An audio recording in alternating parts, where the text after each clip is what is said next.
J'étais médecin, généraliste d'abord. Je travaillais 2 ans. Puis ensuite, j'ai fait une spécialité, donc 4 ans de spécialité pour être pédiatre. Donc en Côte d'Ivoire, on avait le ministère de la Santé, puis il y avait le ministère de la lutte contre le sida. J'étais au ministère, j'étais inspecteur, on était tenu de gérer tout ce qui est loi par rapport à la lutte contre le sida. Je travaillais avec l'Organisation mondiale de la santé pour les campagnes de vaccination. J'étais donc chargée de superviser les activités de la lutte contre les maladies infantiles. Et donc moi, je faisais ça et je l'ai fait pendant 10 ans avec l'Organisation mondiale de la santé. Moi, j'ai choisi la médecine pas pour les sous, pas pour l'argent, mais c'était par vocation. Et donc, vous savez, en Afrique, on n'avait pas les contraceptifs et c'est surtout les avortements qui se faisaient.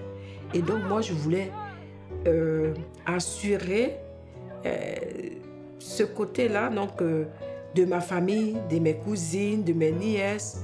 Donc, si je connais comment ça fonctionne, je peux les éduquer pour éviter ça.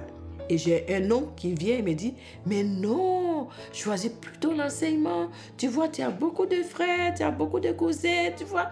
Si tu es enseignante, tu vas t'occuper de tout cela.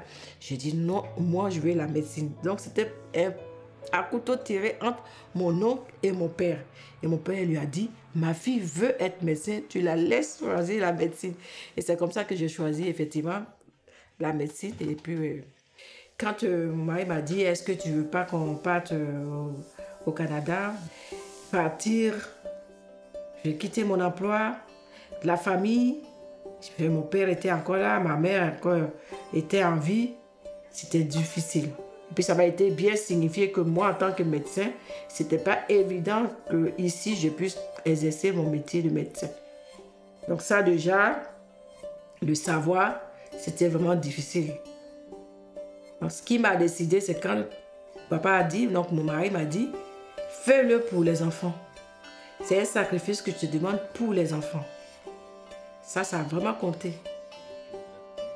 Là, j'ai 2 examens que j'avais proposés quand j'étais en Côte d'Ivoire. Donc, à l'université, là. Ça, c'est un examen de niveau 3, 3e année. Et puis, en Côte d'Ivoire, j'étais enseignant au supérieur, donc c'est-à-dire à l'université. J'ai enseigné pendant 25 ans, voilà. Donc, j'avais pas d'aspect physique, un peu comme ici, quand je suis arrivé et qu'on m'a proposé d'aller en industrie pour soulever des charges, ou nettoyer, ou bien je me trouvais quelquefois à 4 pattes, là. Et quand je pensais au pays, je me disais, mais mince, qu'est-ce que je fous là? Et puis, j'avais envie de lâcher, mais... Bon, mais... Et puis... Bon, je repartais quand même, c'est le choc, quoi, c'est la différence. Et là-bas, j'avais dit, on te servait pratiquement, et puis ici, c'est toi qui est un peu au bas de l'échelle, là, voilà. Combien de temps ça t'a pris d'avoir un emploi au Canada? Donc, ça m'a pris au moins 18 mois, mais j'ai travaillé par intermittence, une quinzaine de jours avec une agence de placement, et puis ça se faisait comme ça, par appel. C'est du travail général, comme on appelle, c'est-à-dire pas besoin de qualification spéciale. On demande d'être en bonne forme physique, d'être très actif, très en bonne santé. Donc, et puis comme nous, on n'a pas fait les histoires de santé et sécurité au travail pour savoir s'abaisser, pour soulever des choses. Et là, tout de suite, on sent les douleurs et tout ça. On se dit, ouf, c'est pas fait pour nous. Mais puisqu'il faut avoir des sous pour continuer de vivre, donc on faisait ce travail-là.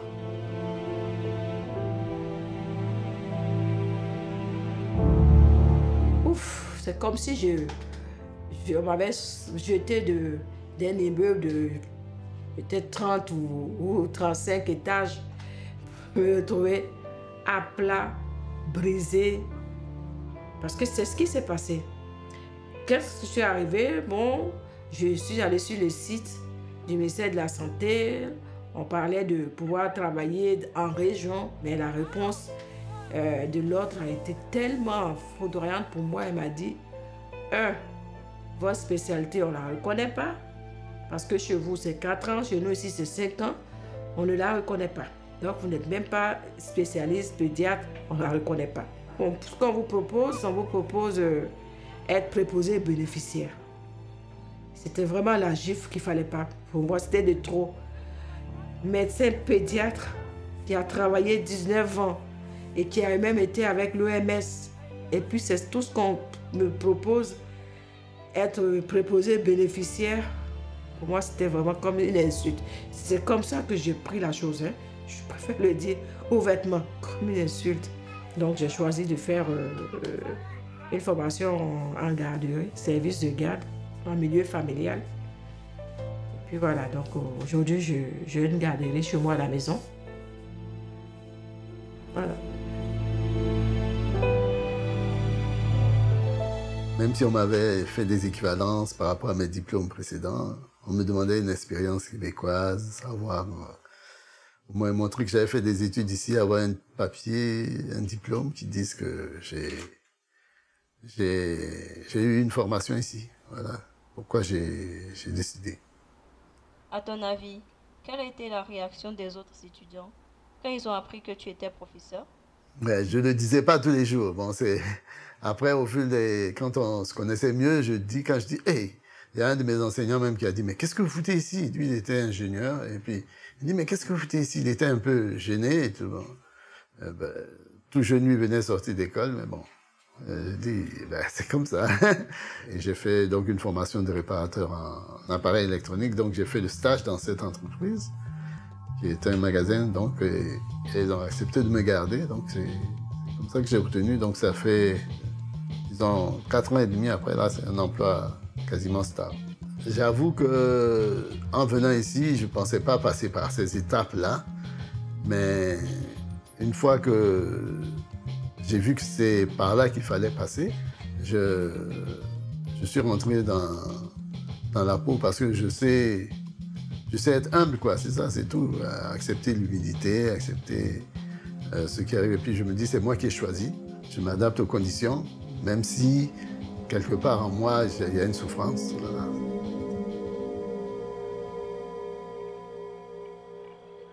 Que pensez-vous de mon choix d'études en cinéma? Quand elle a abordé ce thème-là pour dire que moi je veux faire du cinéma, je lui ai dit, écoute, trouve quelque chose d'autre qui avoisine le cinéma. Je lui ai dit, écoute, parce que c'est dit black, c'est difficile de dire, tu es black là, attention, pour arriver, ça va te demander du travail et tout ça. Bon, donc c'est l'inquiétude d'un parent qui veut que on est venu ici pour que les enfants puissent réussir. On se dit, je sais qu'elle est passionnée, elle veut faire son... Mais bon, je regarde, j'espère qu'elle va se faire sa place. Mais bon.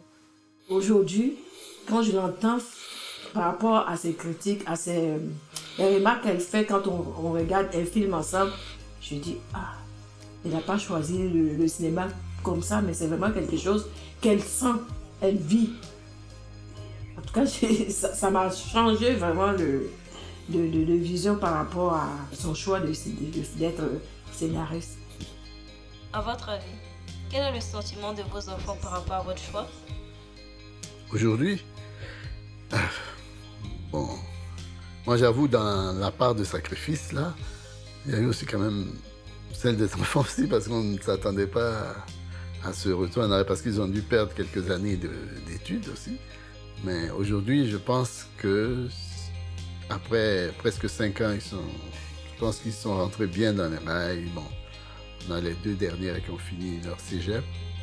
Puis même la deuxième qui est presque en passe de finir l'université, puisqu'elle a fait le DEC et un DEC bac. Le garçon, il va finir aussi son bac en cet automne. Donc, je pense que c'est en bonne voie. Les enfants, moi je pense, je suis heureux maintenant. Quand je plaisante quelquefois, je leur dis, maintenant je peux rentrer au pays. Je pense que vous êtes en passe de faire votre avenir ici. On peut faire du bruit.